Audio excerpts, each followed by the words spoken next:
Hello, welcome to week 5. Just a few notes about the British invasion and also some new information about how to check on your grades. I'm sure you're all checking your grades. Let's talk about grades first very quickly. So you do have a grade button, view grades button on the left side of your blackboard. Be sure you're checking that regularly. I have been known to make a mistake. It's happened only once or twice in my grading in 20 years.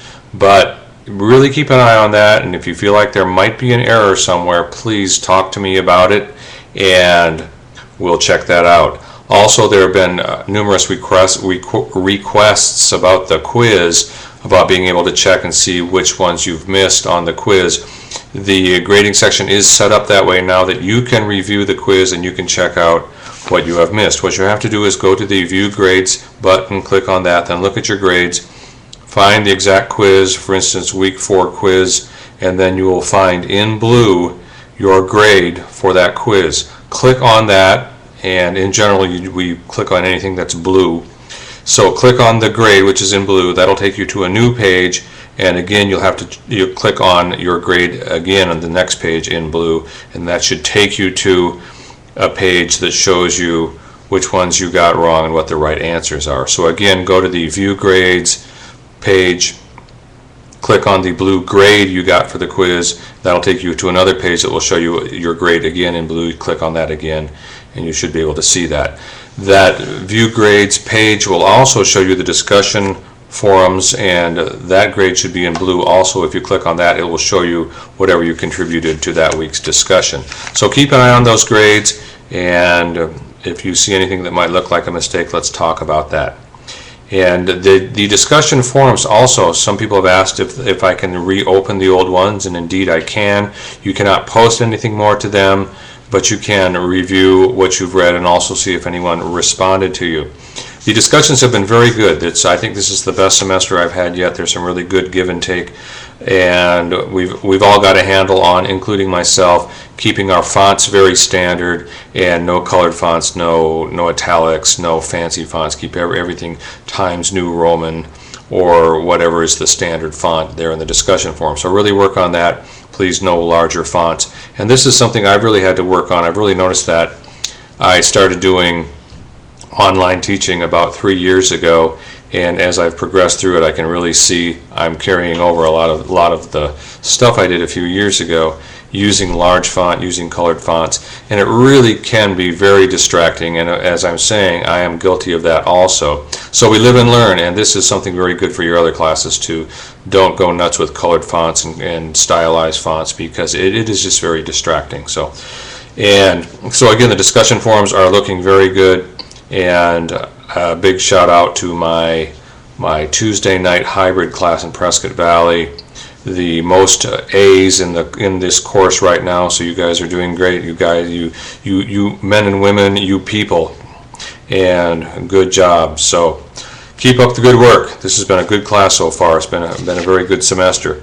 And the Beatles. So 1984, the Beatles came over here, and the Beatles are so important because probably more so than any other event in pop culture history, they really defined youth culture and really defined what pop culture is today. They were such a powerful group, such a powerful influence on not only music, but also on society, on youth society and youth culture, and Indian influence and their use of drugs, and good or bad, and really created what we see as pop culture today. So don't think of the Beatles as just another rock group, and for my hybrid classes we'll be discussing the Beatles a little more this next week, and really pay attention to the documentary and watch all the videos about the Beatles that you can, and if you have a chance, read everything you can about the Beatles. A truly revolutionary group. And why were they so revolutionary? The Beatles really took all this music that went before them, not just the rock and roll of Elvis Presley and Buddy Holly and Jerry Lee Lewis and Little Richard. Paul McCartney was a huge Little Richard fan. Not only did they take that early rock and roll music, but they also took the music of the country music of the United States, Hank Williams and Buck Owens. Beatles did some Hank Williams very early on. I'm not sure if they recorded any. They did record some Buck Owens music. So they were very interested in country music. They were also very interested in soul music. Motown Records was around before the Beatles exploded in 1964, and the Beatles did record a couple of Motown songs. So they were interested in everything, and of course they were English, so they were coming from an English background, and they were synthesizing all these American influences, the early rock and roll influences, the country influences, the Motown influences, and they were mixing it with their English music experiences. And Paul McCartney in particular his father had been a music hall performer, and Paul McCartney got lots of influence from him. And really we cannot understate the fact that both John and Paul were just such musical geniuses, such natural talents, and both such great singers and songwriters. And another thing, the Beatles played together as a group since 1957, so by 1964 their performance on Ed Sullivan, they've been performing together for 7 years. John and Paul had, and then George joined shortly after that, and Ringo joined quite a bit later. And so they'd really been performing together, and you can really see that in the Ed Sullivan performance, how tight they are. This is not a lip sync performance. This is done 100% live, the Ed Sullivan performances. Really pay attention to those Ed Sullivan performances. Unlike many of the performances we have today, I know Jordan Sparks was just in Prescott, and I did hear from a reliable source that she was merely lip syncing to a pre-recorded track, had no musicians behind her. So, not that that's the norm these days, but it is happening more and more, especially in lightweight pop styles and hip-hop styles. So, watch for that. Watch for our favorite stars if they're faking it.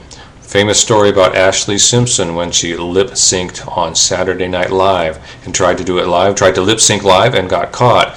If you don't know that story, Google it. Ashley Simpson Saturday Night Live. Ashley Simpson SNL, a very famous lip-sync story. But the Beatles did not do that. The Beatles were incredible group, never to be equaled in the history of the world, and their songs will continue to be performed and recorded for the rest of all time. So, see if you're in the Monday, Tuesday class. We'll see you in class this week. Fully online people, keep up the good work with the discussion forums. See you next time.